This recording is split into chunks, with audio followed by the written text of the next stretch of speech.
Hey, this is Sasha with Near, and this is a new episode of the podcast Building the Open Web. Today we have Egan from Accomplice. Hey, Sasha. Thanks for having me. Can you talk a little bit about your background and how you got into entrepreneurship and investing?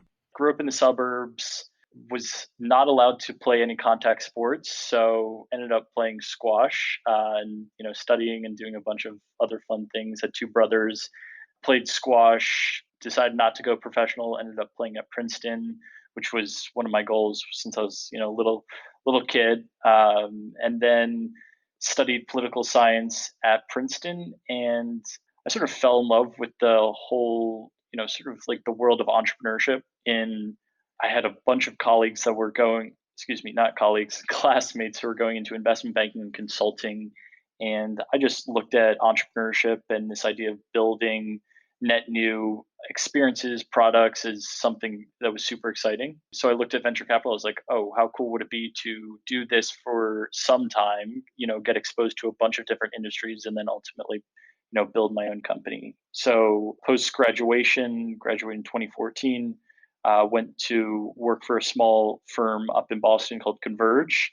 The quick realization there was that as a younger person in venture capital, you have to you're competing against folks who have been doing it for 20 plus years, and so I decided that I needed to focus on a select few number of industries. And at that time, so this is 2014, 2015, I had known about crypto for a few years, but it was around that time that I revisited it from an investment standpoint, and that was the beginning of it's been a almost 6 year run for focused entirely on that space. And I remember you actually published something about getting Bitcoin on USB stick. Maybe you can tell us a little bit more about this story.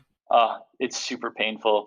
Yeah, my one of my best friends growing up, he was building computers, nights and weekends. He was involved, he was heard about this thing called Bitcoin, was mining it.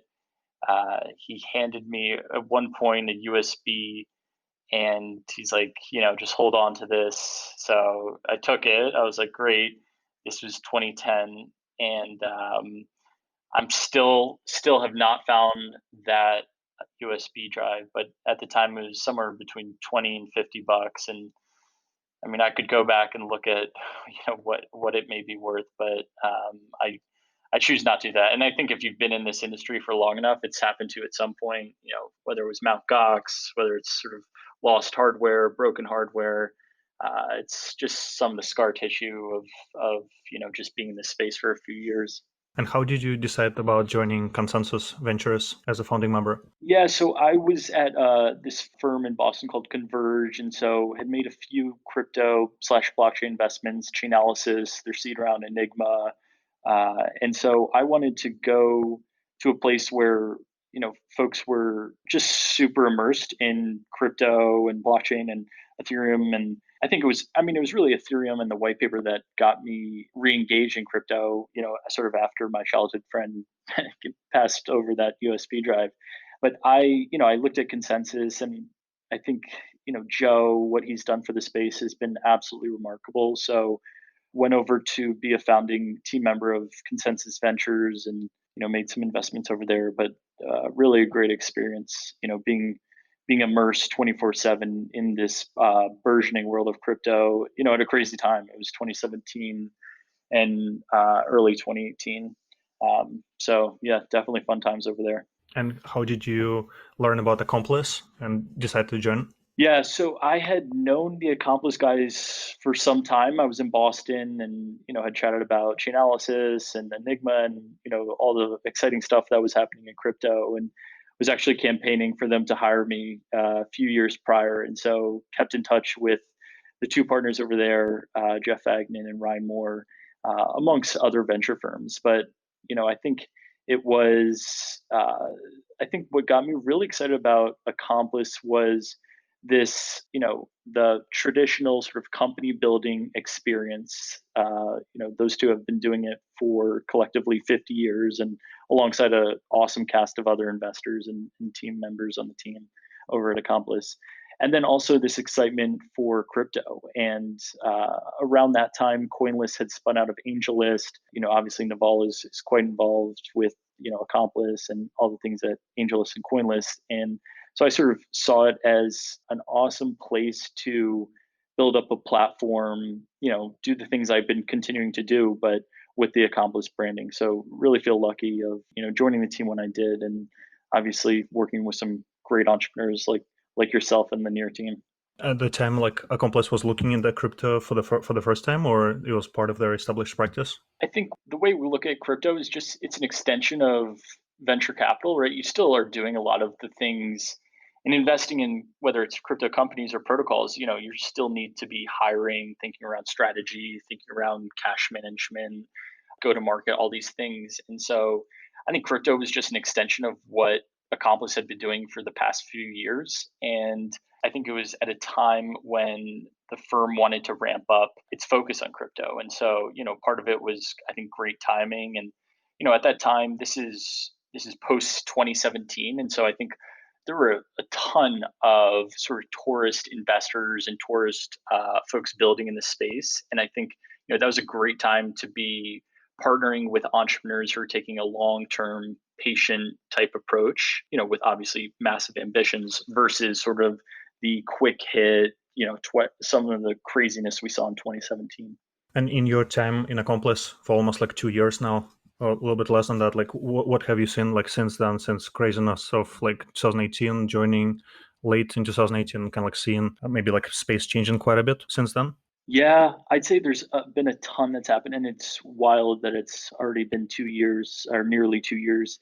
I'd say the term DeFi was probably coined right around 2 years ago. I think it's been incredible watching that space materialize, all of these various protocols coming into play, aggregators, more wallets.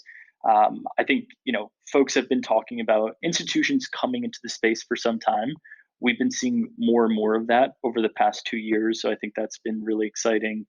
And, I think the innovation, it's still happening all over the world. I'd say here in the US, New York and San Francisco especially, it's been awesome to see those two communities really develop. Whereas I feel like before it was unclear where the center of innovation for crypto might be. But you guys, I'm here in San Francisco. You're here in San Francisco. There's Consensus and a bunch of others are in New York. I mean, it's tough to say where to start in terms of what's happened over the past 2 years. It feels like it's been 5 years, and then it also feels like it's been a month.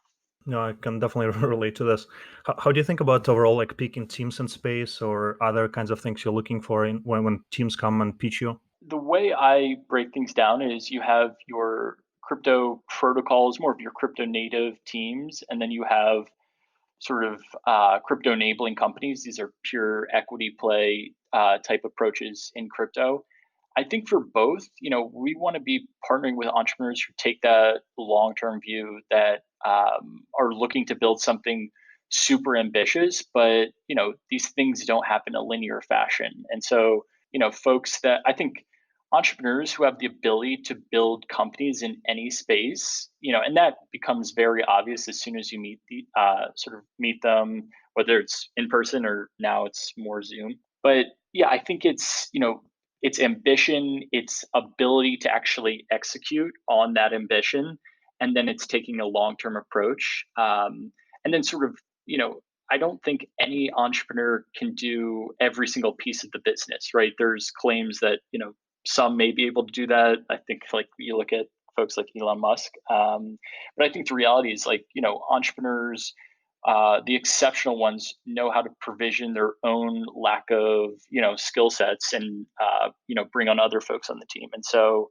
you know, part of it is just like I love having just real, genuine conversations with entrepreneurs. Like, I think it's easy to sell a lot of hype and all these things, but I really just try to drill down to where do they actually need help? Like, what are the actual roadblocks, and can we really materialize and build something massive here? So hopefully that helps provide some context around how I think about partnering with entrepreneurs. Maybe we can also talk about the new wave of on-chain businesses, protocols, applications. Like, what's the most exciting here for you? So I think within DeFi, there's a ton of exciting stuff that's happening. Like I look at base layer crypto assets as digital economies, and then being built atop them, you have these digital provinces.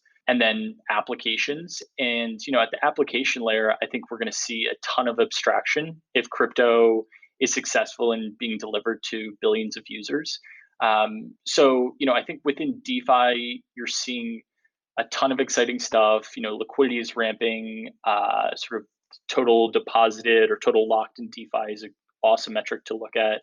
But I think when I look at crypto networks, one of the areas that gets me so excited is you are basically breaking down this whole concept of walled gardens, and almost everything's an API, and you have this composability and obviously a lot of other exciting features. But I look at DeFi, and I think that's going to happen across other sectors, and the infrastructure, wallets, key management, fiat to crypto, sort of all of these ancillary services are getting built out in parallel to the protocols and the applications. And some teams are building out both the protocols and the applications themselves. We're seeing a bunch of different approaches, but there's still a ton of experimentation. But the exciting piece is, some of these are beginning to get to product market fit, and to me, that's just it. It's a very, we're at an inflection point within crypto, and I think a very positive one. Which companies come to mind first when you think of shining examples of successful experiments so far? Yeah, I think MakerDAO has been. I look at what MakerDAO has done, and it's just been incredible to see the growth of DAI. MakerDAO's dealt with its own issues, but that's every company. I think just looking at that team and what they put together, and sort of DAI being synonymous with stable coins and DeFi has been awesome to see. I'm really excited about this theme of automated market making, and have a few, there's a few players there, Uniswap and Balancer, sort of democratizing access to these financial systems, I think is a super exciting theme. Obviously, Coinbase has done some incredible work around the Bootstrap funds, building out Coinbase Wallet. You'd love to see Argent, some of these others, obviously Taurus building out more on the UI side. So I could rattle off a list of 100 companies or so, but I will stop right there. And do you see any difference in terms of level of talent that's entering the space? Is it becoming better, same when you join the space, or maybe opposite?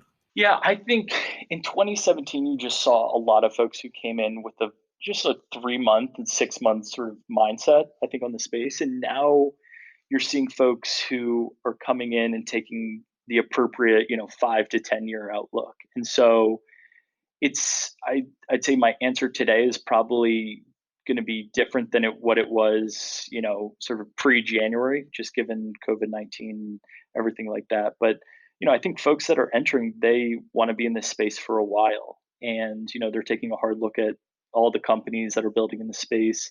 And you get it takes time to build massive and important products, and so I think that long-term outlook is probably the most exciting piece. And then just also friends, classmates I had from Princeton, thinking about leaving their jobs in investment banking, or sort of, safe jobs at large tech companies, and asking about crypto companies. Like, to me, that is such a positive sign. And I think we're going to continue to see more of that. So we'll see. I'd say, since I joined Accomplice, it's been trending quite positive and less touristy compared to 2017. Mm-hmm. And how do you think overall about progressive tokenization? What does it mean? Why is it important? So I think with a lot of these crypto applications, they may have tokens, which are representative of cash flow or earnings or governance. I think for the mainstream user, many of these folks don't want to have a wallet, or be their own bank and sort of have to deal with tons of different tokens. And so I think the concept of token abstraction is fascinating. I also think, for a lot of these things to get off the ground, maybe having a token at the onset doesn't make a whole lot of sense, or maybe it does. I think it really depends on where exactly you're building in the stack. But I also think from a regulatory compliance standpoint, the Hester Pierce sort of proposal of a U.S. sandbox is terrific. And so I think we'll see sort of what that guidance looks like. But maybe this progressive tokenization concept is what we're going to see more and more of, in the coming months and years. And I think, looking at Compound, a few others, they're already looking into this framework and what it may be. And that's a guidance coming from SEC. Who knows how sort of far along it is?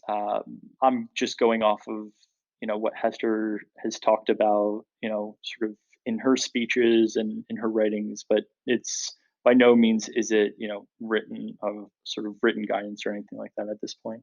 And also, maybe we can come back to DeFi space overall. So maybe you can comment a little bit more about the shift to aggregators. Who do you define as aggregators, and what are you seeing? Yeah, so I think ultimately teams are going to be specialized and be sort of focus on what they're best at. And so I think crypto is inherently a very modular space. Ultimately, there's going to be a few of these DeFi protocols that win based off of liquidity, and they're going to be, it's various financial products. Sitting atop these protocols, you have aggregators, ones that are basically pulling in liquidity from various DeFi protocols and offering that and delivering those, sort of like the liquidity and, sort of what's happening under the hood to end users. And so I think aggregators and some of these protocol teams as of today are building out their own applications. But I think ultimately, sort of the aggregators, and I've written about this, to an extent, these are teams that understand UX UI extremely well. They understand users. I think the business model looks quite different at sort of the aggregation or app layer versus the protocol layer. It could be more like a Robinhood where you're either charging monthly versus obviously protocol, being a little bit different. There's probably a native token there. But yeah, I think aggregators are a fascinating theme in that they can sort of take all of this liquidity and, abstract away some of the crypto nuances and deliver that to a wide set of users in a compliant fashion. And are you seeing already examples of maybe people successfully growing the market for like average Americans, not just for like professional traders and people who like advanced users, but also for the average user? Have you seen good examples of that yet, or way too early for that? Yeah, I think we're beginning to see some of that. I think what's happening on the macro side with Fed printing, everyone sort of wondering what's underpinning the US dollar and asking the hard questions. Like I'm getting these from all types of friends and family members. And I think that's puts crypto in a really attractive position. And so you look at DeFi and I think there are a few teams that are working more on abstraction versus others. And so you see a few of these teams offering X% yield, and maybe crypto's highlighted, maybe it's not, maybe it's stable coins, maybe it's base layers, Bitcoin or ETH or something like that. But I think we're going to continue to see more and more of that, especially as this meme of money printer go burr continues to permeate the web. And so from your perspective, the open finance is the first kind of product market fit for the crypto space? That's a great question. I think Bitcoin being digital gold was probably, I think Bitcoin has product market fit, and I think it's that market is going to continue to grow. But I think in terms of on-chain businesses, yeah, open finance, decentralized finance, whatever we want to call, I think that's probably one of the first areas that has sustaining product market fit. You had ICOs, but that was, let's say a 9-month window, maybe a 15-month window, right? More just global fundraising. I look at open finance and, this stuff feels super sustainable. It's growing slowly and steadily. I think we're going to see sort of some of the features, the composability, the liquidity network effects happen in other sectors. It's going to take time, but some really, positive sort of metrics coming out of open finance. And what do you think would be some of the other sectors? I look at some of these marketplaces and I think there are obvious areas, gig economies, music, sort of content, I think is fascinating. I think this concept around personal tokens is super interesting. And I think some of these applications, it's just difficult to articulate what the applications are going to look like, because a lot of this infrastructure is still coming into place. But I think the great part is you have already a pretty robust sort of ecosystem with Ethereum, and then you have new exciting base layers like Near launching, and so the sandbox for product oriented entrepreneurs is just getting larger and larger, and I'm super excited to see what that looks like, and what applications will come about over the next few years. Yeah, that makes a lot of sense. And also, like as an investor looking at, for example, open finance space, do you see that there is a lot of monetization opportunities? So, because some people, look at the space and saying like, well, the capturing of value piece here is a lot harder. So, like as an investor looking at like open finance, for example, do you see it being problematic, or do you see it like growing and developing in the right direction? Well, I think the business model, like there's no one sole business model within open finance. I think at the protocol layer, the goal is to achieve liquidity, and you get liquidity network effects. And I think to extend off of that, you don't want to have Treasure the Commons where you build this fantastic protocol, but it's impossible to monetize. And so I think for a lot of these protocols, and almost you can look at them as, in a lot of senses, middleware, a native token probably makes a ton of sense. And maybe it includes governance features. Maybe it has sort of access to cash flows. I think there's a bunch of different approaches. I think at the application layer, look making the Robinhood comparison, or obviously you have sort of the ad monetization angle. That's sort of another one. Maybe it's compliance. People. Maybe there's a relationship sort of between the protocols and the applications. Like I think there's still a ton of business model and token model exploration, and we're seeing a variety of different approaches. And I think the reality of those, there's not going to be one sole approach that ends up winning. I think we're going to see a bunch of them, and we're still very much so in experimental mode. And also, how do you think about the crypto networks going against this model of walled gardens and their business models?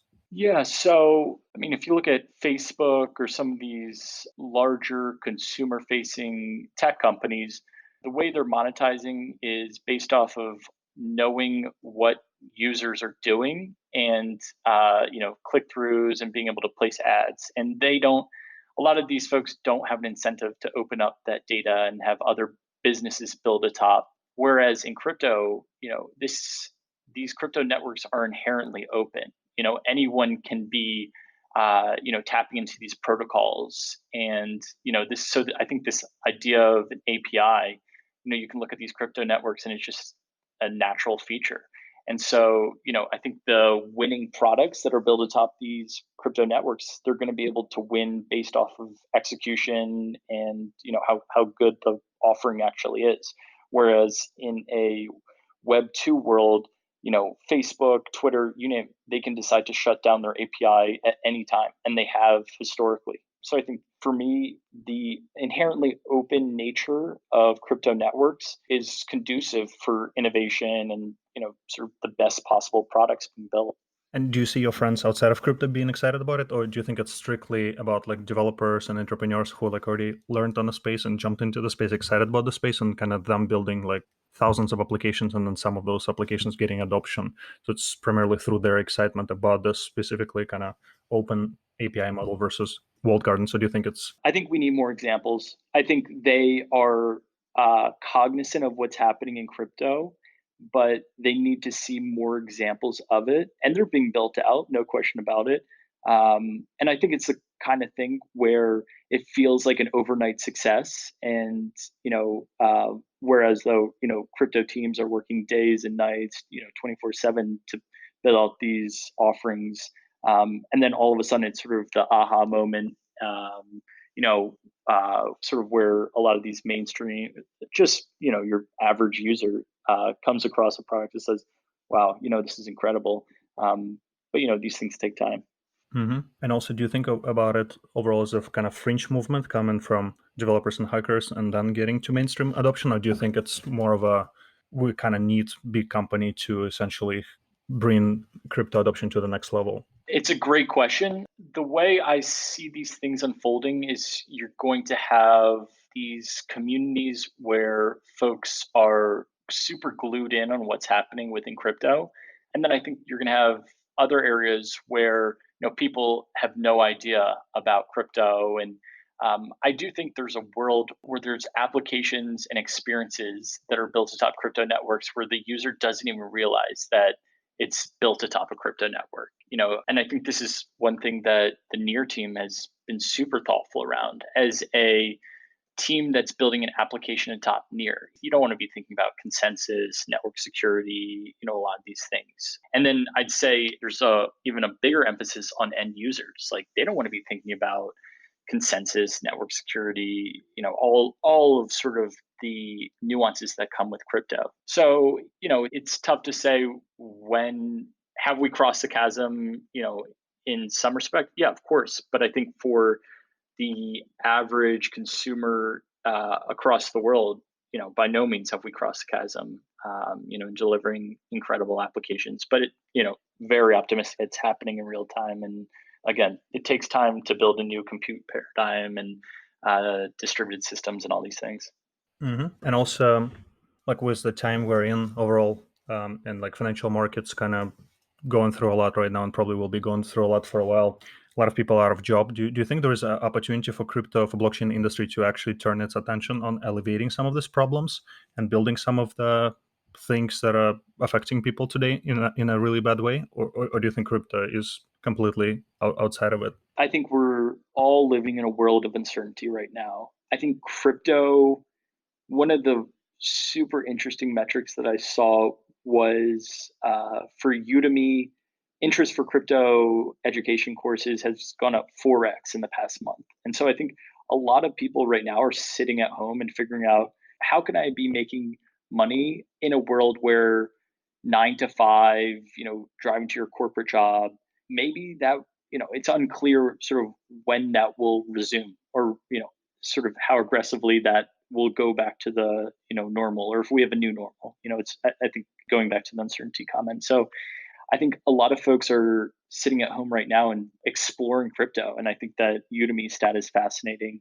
I think what's happening in DeFi and sort of yield, especially looking at compared to traditional markets and Fed printing, I think that's another fascinating theme. But this is a good time, just being in quarantine and all these things. This is a good time for folks to be looking into new industries and exploring. And I think, crypto is probably one of the best places to check out, for those folks.